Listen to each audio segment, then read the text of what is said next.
Good morning. Good morning. For those of you watching live, it is morning here in the Midwest. And today we are going to talk a little bit about a topic that I gave a presentation on over the weekend at the Dare to Be Aware Fair, called The Myth of More. And the main thing about this, there's kind of three main points that I want to talk about that are related to this idea of the myth of more. And one of those is the impact of stress, the impact of shallow work, and then buffering. So those are kind of three of the main topics that we'll talk about here. And what is the myth of more? What do I mean by the myth of more? And really what it is that many of us think that if I do a little more, and this could be, I'm primarily talking about work related, but this could apply to your personal life as well. I gave some examples in my talk. Oh, excuse me, still shivering from my cold plunge. I gave a talk, like I said, over the weekend, and so we had a mixed crowd. So I did have some examples for how this can apply in your personal life as well. But really, the idea of the myth of more is that working more hours, that if I work more hours, that I will have more output or better output or better productivity. I will be more productive if I work more hours. And that has been proven wrong time and time again. There have been several studies, and I don't recall now the name of the company. I was just listening to the book Deep Work, and they were speaking of a company who cut back their hours from 40 to 32. They went from a 5-day work week to a 4-day work week. And they found that people got the same amount done. And for some people, they got more done.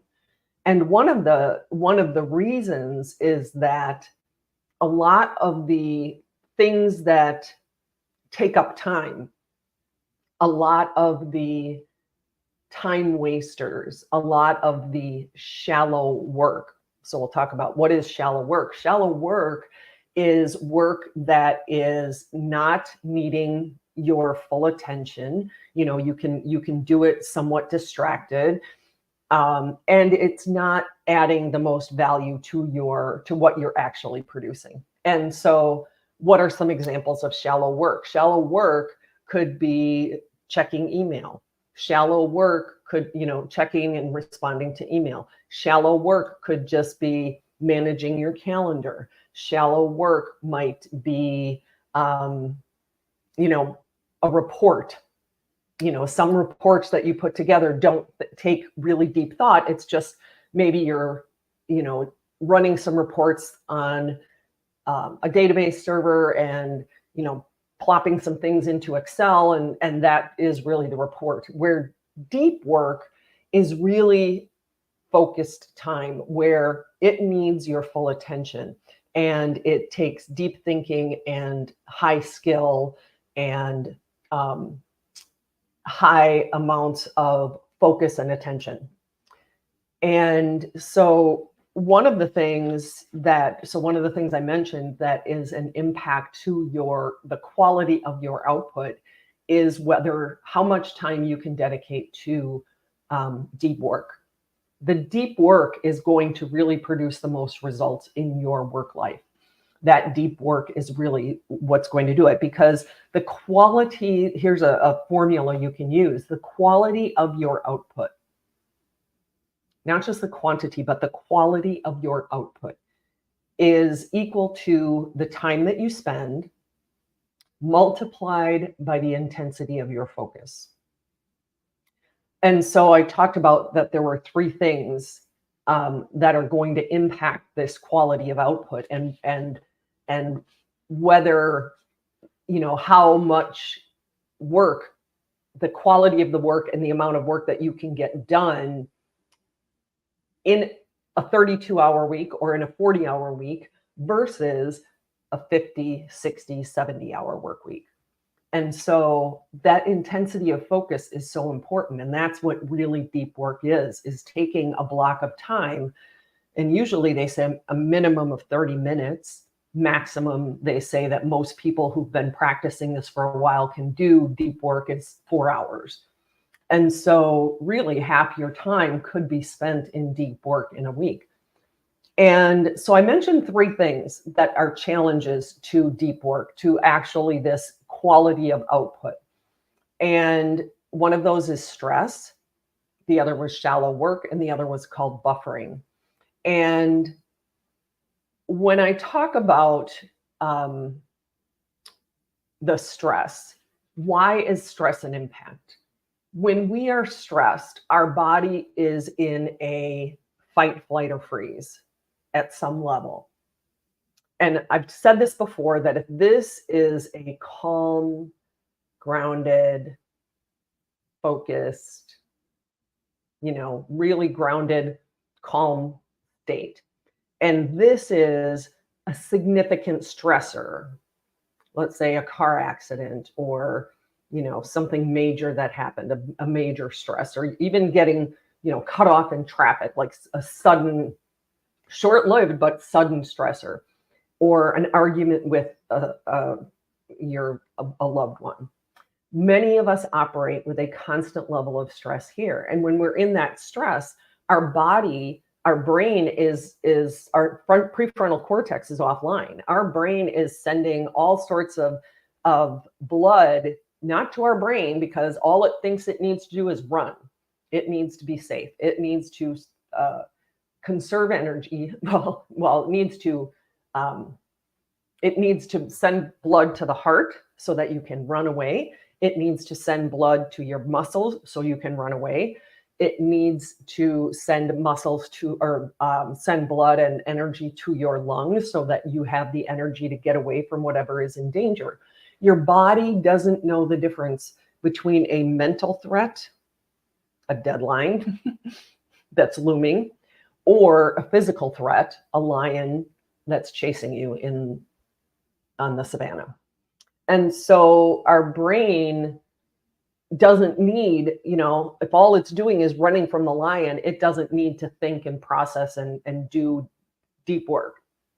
And so if we're in this constant hum of stress, it makes it harder for us to really get that focus, okay? Get that deep work.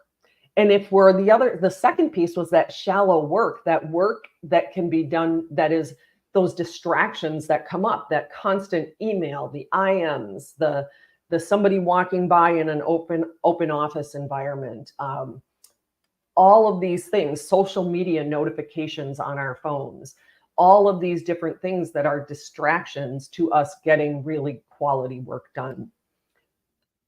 And so the first thing that stress is doing is it's not allowing our brain to actually operate optimally. And so when, one of the things that we want to do is how can we continue many times throughout the day to bring that stress level down, to really think about it. Are we operating at this kind of hum of constant stress? There might have been a stressor, somebody, getting angry in a meeting, or our boss telling us that the deadline's been moved up a week, a stressor, but how do we bring it back down? So there's a few things that you can do. If you have a moment, if you have 10, 15 minutes, a walk in nature can actually create so much brain capacity. They did a study of people through a university in Michigan, in Ann Arbor, and they had people walk in a bustling city, go on like a 30-minute walk. I don't remember if it was 15 or 30 minutes out in nature. And then they had people walk or out in this bustling city. And then they had another group of people walk in nature. And what they found, regardless of whether these people walked in nature in the summer or in the winter, in the dead of winter, the people who walked in nature, when they came back, were able to solve complex problems more accurately, quicker, better than the people who were in the bustling city. So being able to take yourself out of the work environment, and maybe if you can't get in nature, can you look out the window? Can you just, look at the clouds for a bit, and get yourself into a little bit of a different environment and nature, where you can, see things that are just in the natural world and bring that stress level down. Another way is just 5 minutes of deep breathing. Even a couple minutes, a minute or two of deep breathing. I have if you want to DM me, I've got a couple of different, I have a tool called Fists of Anger. I won't demonstrate it now. I've taught it to many corporate groups, and I have people come back to me and say, hey, that Fists of Anger really helped me. It's a way you use your arms and your breath to release anger. And that's a lot of times that can bring that stress down. So 3 things: taking a walk in nature, or even just getting up and walking around your office, going and changing your environment for a few minutes. The second is some deep breathing, doing a minute to 5 minutes of just